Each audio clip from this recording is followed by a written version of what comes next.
Hello, my name is Adlan Bachiri and I'm an eco-design engineer within the biomonitoring business. My role is to implement our sustainability process into our product development process. To determine a product sustainability score, we have what we call Design for Sustainability, or DFS.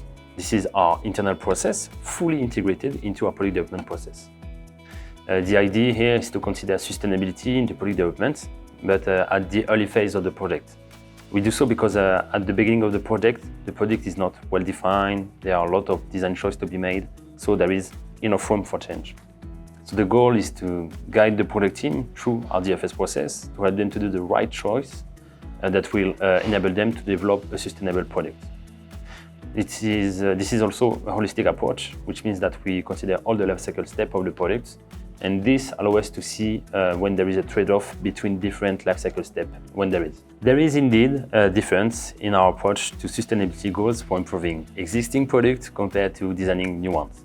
So as I mentioned, we apply the Design for Sustainability process to products under development, but we have also another framework called Re-engineering Product, which focuses on initiatives that benefits multiple products without changing their function or performance.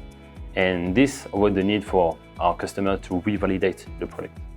In the DFS framework, we aim to be more ambitious, I would say, by integrating sustainability at the conceptual level.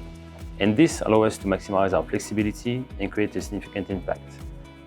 While both approaches target similar attributes, the expectation and objective they aim for are very different. As we focus on food and beverage safety in biomonitoring, we see trends in sustainability that we are following, such as reducing the use of single-use plastic. Due to a lot of hygiene and sterility requirements, we often rely on single-use products, but we are analyzing where we can limit the impact of the plastic and that we sell, but of course without compromising safety and quality for our customers.